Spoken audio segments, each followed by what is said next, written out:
देखिए, कल स्मृति ईरानी अमेठी से अपना नामांकन दाखिल करेंगी। 29 तारीख को उनको नामांकन दाखिल करना है। उसके पहले स्मृति ईरानी जाएंगी अयोध्या। चूंकि यह अमेठी के जनता और स्मृति के लिए सौभाग्य की बात है कि जो उनका सीमावर्ती जो जिला है वो अयोध्या है। यहाँ जो सीधा रामलला का दर्शन करेंगी, आशीर्वाद लेंगी, लौटेंगी। उसके बाद सिर्फ वहीं नहीं रुकेंगी। स्मृति ईरानी का दिन भर का प्रोग्राम यह है कि अमेठी लोकसभा में लगभग जो प्रमुख मंदिर हैं 8 से 9 मंदिरों में वह जाकर दर्शन करेंगी। विभिन्न, चाहे वो देवी देवता जो भी हो, भगवान भोलेनाथ हो, बजरंगबली हो, आदि शक्ति माता हो, सभी जो मंदिर है, मुख्य मंदिर जो आश्रम है, वहां पर स्मृति ईरानी दिन भर केवल पूजा पाठ में ही आज पूरा वो दिन बिताएंगी। उसके बाद कल उनका एक रोड शो होगा, नामांकन दाखिल करेंगी और उनके इस नामांकन में मध्य प्रदेश के मुख्यमंत्री और भी कई बड़े नेता यहां पर आ सकते हैं उनके साथ नामांकन के लिए।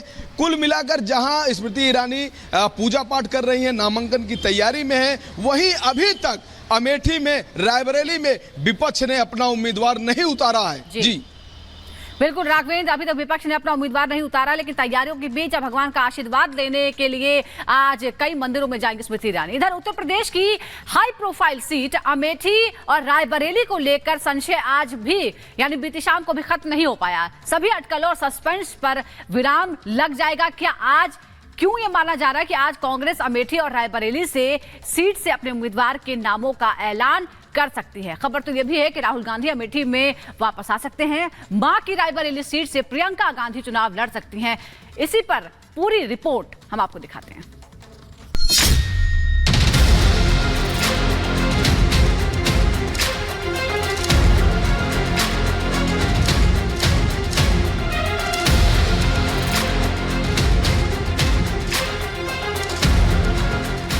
देश की सियासत का एक बड़ा केंद्र है यूपी की अमेठी सीट। वो सीट जिस पर सालों से गांधी परिवार का दबदबा रहा है।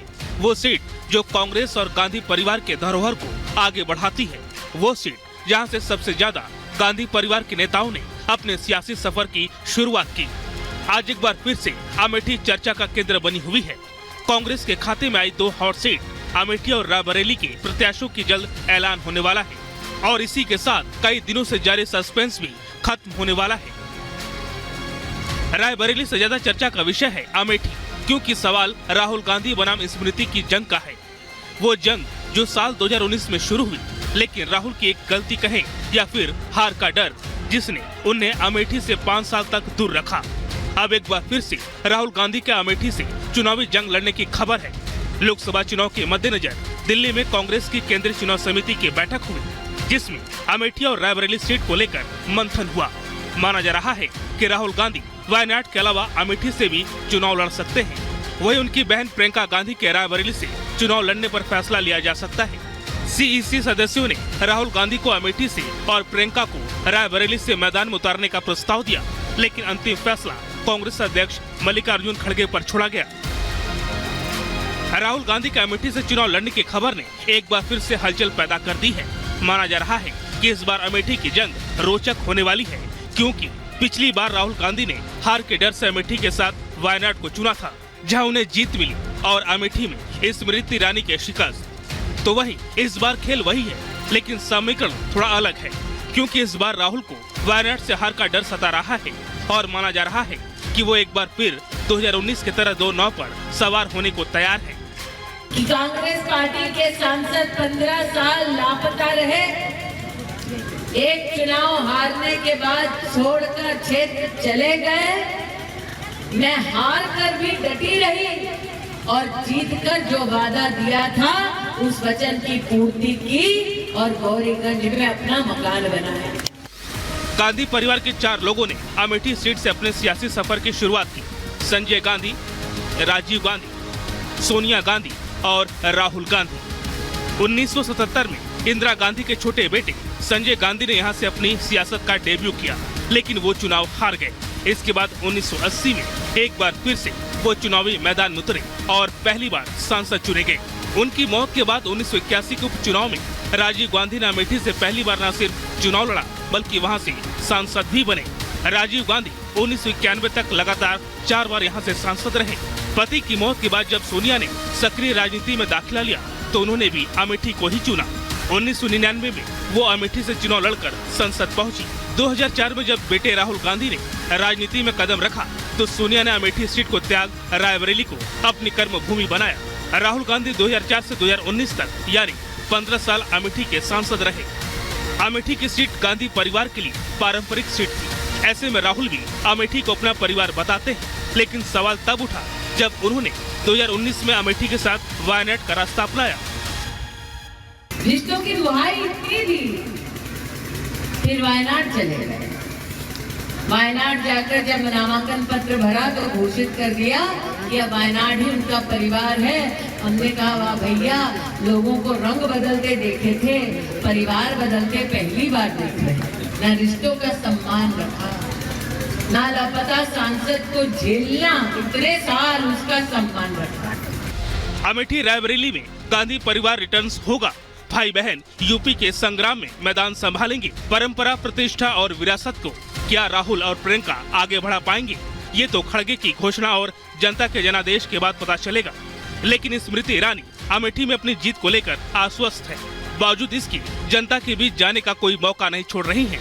चुनाव 5वें चरण में होना है, लेकिन उससे पहले स्मृति आज अयोध्या पहुंच रही हैं, जहां वो प्रभु श्री राम के दर्शन कर आशीर्वाद लेंगी और उसके बाद अमेठी में 8 सिद्ध पीठों और आश्रमों में जाकर माथा टेकेंगी। सोमवार यानी 29 अप्रैल को अपने आवास पर हवन पूजन के बाद स्मृति ईरानी अमेठी के कलेक्ट्रेट ऑफिस पहुंचेंगी, जहां वो तीसरी बार बीजेपी प्रत्याशी के तौर पर नामांकन पत्र दाखिल करेंगी। नामांकन के पहले सांसद के रोड शो की भी खबर है, जिसमें मध्य प्रदेश के सीएम मोहन यादव भी शामिल होंगे। एक तरफ केंद्रीय मंत्री अमेठी में दूसरी बार अपनी जीत को लेकर आश्वस्त है, तो वहीं कांग्रेस की इस बार अमेठी से आस जगी है। अब इस परीक्षा में कौन पास और कौन फेल होता है, इसका फैसला 4 मई की मतगणना के बाद ही साफ होगा।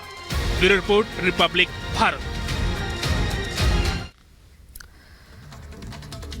तो एक तरफ ये सवाल बना हुआ है कि राहुल गांधी अमेठी से चुनाव लड़ेंगे या नहीं लड़ेंगे, और इस बीच पीयूष गोयल ने राहुल गांधी पर हमला बोला है। उन्होंने कहा है कि केरल के मुख्यमंत्री राहुल गांधी को बेनकाब कर रहे हैं। साथ ही उन्होंने ये भी कहा कि वायनाड से राहुल गांधी का हारना तय है।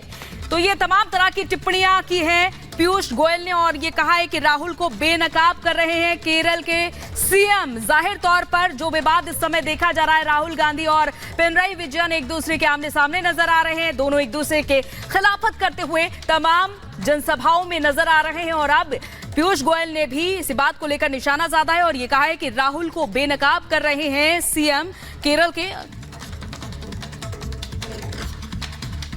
मेरे ख्याल से देश में 543 सीटों पे उम्मीदवार उम्मीद करते होंगे कि राहुल गांधी जी आके लड़े, जिससे उनका मार्ग और सरल हो जाए और जीतने की संभावना हमारी और सुधर जाए। आज तो तकलीफ ये है कि नरेंद्र मोदी बनाम कुछ पता ही नहीं, कोई देश में और चुनौती देने वाला विपक्ष में नेता ही नहीं है। और उनके विपक्ष की देखिए क्या दुर्दशा है। पश्चिम बंगाल में उनके इंडिया अलायंस के सब सदस्य एक दूसरे से लड़ रहे हैं। कांग्रेस अलग प्रकार से अलग लड़ रही है, टीएमसी अलग लड़ रही है। क्या इंडिया अलायंस है? वहां पे सीपीएम, सीपीआई और कांग्रेस साथ में लड़ रहे हैं। केरल में बयान देखिए, पिनराई विजयन चीफ मिनिस्टर ने ऐसा पर्दाफाश किया राहुल गांधी और कांग्रेस का कि वायनाड से भी अब वो हार के जाने वाले। तो मुझे लगता है इतना स्पष्ट हो गया है कि इंडिया अलायंस तो सिर्फ एक हवा है, छोटा मोटा सीट एडजस्टमेंट कुछ राज्यों में कर पाए हैं। आगे बढ़ते हैं और बात करते हैं उत्तराखंड की, जहां जंगलों में लगी आग ने भीषण रूप अख्तियार कर लिया है। आपको बता दें 48 घंटों के बाद भी आग बुझी नहीं है। बुझाने के लिए युद्ध स्तर पर काम चल रहा है। सेना के हेलीकॉप्टर्स की मदद ली जा रही है। MI-17 हेलीकॉप्टर्स आग बुझाने में जुटे हुए हैं, लेकिन आग अभी तक काबू में नहीं आई है। आग बुझाने के लिए MI-17 हेलीकॉप्टर की मदद ली जा रही है। और ये देखिए, हम आपको एरियल तस्वीरें दिखा रहे हैं, कितनी भयानक आग है ये। और आप तस्वीरों में देख सकते हैं कितना बड़ा हिस्सा जंगल का आग की चपेट में आ चुका है। धधक रहे हैं जंगल, और खासतौर पर नैनीताल का इलाका सबसे ज्यादा प्रभावित है। तो इस तरह की तस्वीरें लगातार सामने आ रही है और इधर नैनीताल के जंगलों में आग भड़की है। सीएम धामी ने हवाई सर्वेक्षण भी किया है। वन अधिकारी के साथ सीएम ने बैठक ली और अधिकारी कर्मचारियों की छुट्टी रद्द कर दी गई है। ये भी जानकारी दी है सीएम पुष्कर सिंह धामी ने। उन्होंने कहा है कि अराजक तत्वों के खिलाफ कड़ी कार्रवाई की जाएगी। जंगलों की आग बड़ी चुनौती है, तो जाहिर तौर से जैसे कि हम आपको तस्वीरें भी दिखा रहे थे कि अलग अलग जंगलों में ये आग लगातार बढ़ रही है, दायरा लगातार बढ़ रहा है और इसको लेकर अब सीएम पुष्कर सिंह धामी ने हवाई सर्वेक्षण किया।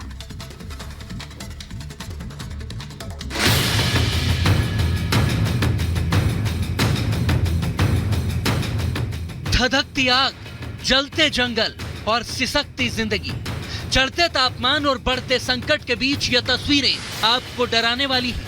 देवभूमि धधक रही है, जंगलों में आग लगी है, जंगल ध्वस्त है, जानवर त्रस्त है और आम आदमी पस्त हो गया है। उत्तराखंड के जंगलों में 4 दिनों से आग लगी है।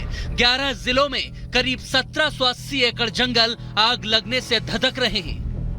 आग जजों की कॉलोनी और आर्मी एरिया के करीब जा पहुंची है, जिसे बुझाने के लिए अब धामी सरकार ने सेना की मदद ली।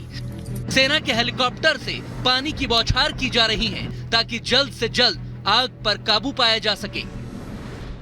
अधिकतर जिलों में अब ये धीरे धीरे कंट्रोल हो रही है। नैनीताल जिले में भी काफी कंट्रोल हुई है। सेना के लोगों ने भी जो है आग बुझाने का काम किया है, उन्होंने भी सहयोग किया है। अन्य लोग भी आगे आ रहे हैं और जो लोग इस प्रकार का अपराध में शामिल हैं उनके खिलाफ हमने कठोर कार्रवाई करने के लिए भी कहा है। धामी सरकार एक्शन में है। मुख्यमंत्री ने खुद आग का एरियल सर्वे किया, यानी उन्होंने